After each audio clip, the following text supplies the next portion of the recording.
Hi there, I'm Ephraim Gopin of 1832 Communications. Thank you for watching this episode of the Weekly Send, where I help you and your nonprofit upgrade your email fundraising and marketing efforts. Before we dive into today's email, I want to share with you two best practices related to your email subscriber list, and that's also related to the email we're going to look at today. The first thing is data hygiene. You got to clean your list. You need to remove subscribers who are simply not opening or engaging with your emails. Clearly, they're not interested. Get them off your list. Why get them off your list? I'll give you one reason. It hurts your overall deliverability. For example, if you're sending to a lot of Gmail addresses and those people simply aren't opening up your emails, Gmail starts to wonder, hey, what's going on? Is that e-newsletter a good newsletter and we should let it into the inbox? Or are people not opening it because it's spam? And now Gmail starts making decisions for you. And they're going to send all your emails to Gmail addresses to the spam folder, or they'll just stop sending it at all. They'll just reject it. You've just lost any of those Gmail subscribers who are actually opening up your emails. So in terms of overall deliverability, you want to have a clean list, a list of people that are engaged, that are opening, that are reading, that are taking action. That's what you want. How often should you clean your list? It would be great if you could do it quarterly, every 3 months. I understand it's a lot of work for people. How about every 6 months, every half a year? So twice a year, you clean up your list. I can tell you I have 3 e-newsletters. I clean them all once a month. That's how important to me data hygiene is. But I understand if you're short-staffed and you don't have all the people power, once every 6 months. But you must put it on your calendar to clean your subscriber list. The second thing about your subscriber list to know is it's a matter of quality over quantity. I know there are some bosses and boards out there who love big numbers, and it looks great when you have all these, this large subscriber list. But I go back to what I just said before about overall deliverability. If you're sending out to a lot of people who aren't opening, it's going to hurt your organization. It's not going to help you. It's going to hurt at the end of the day. So you want to make sure that you're cleaning your list, and what you have is a quality list.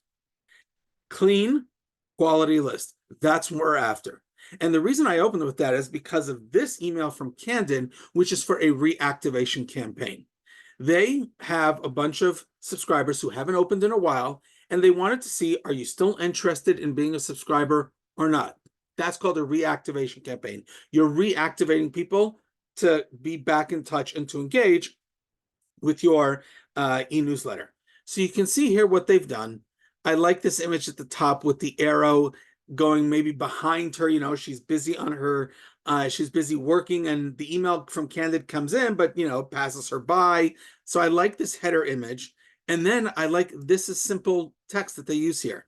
We noticed that you haven't opened the Candid newsletter in the last year. So they're going back 12 months to people who haven't opened. That means you missed a year of trends in philanthropy, educational tips and training, and up-to-date research insights. So they're giving you their value added, why people subscribe and why people open and use their emails. And then in bold, they write, while we would love to have you back, we also don't want to clog up your inbox. Very simple. Very simple. And then they give the subscribers 2 options.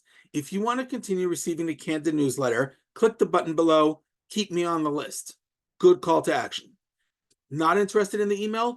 Unsubscribe now by clicking below, unsubscribe me now. And then it just says, thank you. And they add this little message here at the bottom. And don't worry, if you miss us and want to resubscribe in the future, we can always add you back to our list. Real simple. Some people do reactivation campaigns, some don't. How many more people is it going to bring back who've stopped interacting or reading your newsletter? I've seen estimates that it's good if you get 5%, 10%, 15%.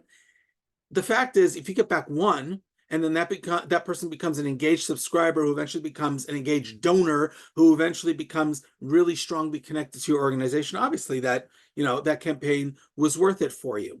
So if you're going to run, though, a reactivation campaign, you want to keep it simple and say, we've missed you, and give them the choice of staying on the list, because then they'll say, I'm going to stay on the list. I do want to read them. And hopefully there's a greater chance they'll see your emails in their inbox and they'll read them, or give them a chance to unsubscribe, and that's it. This is how you clean your list. Well done. by Candid.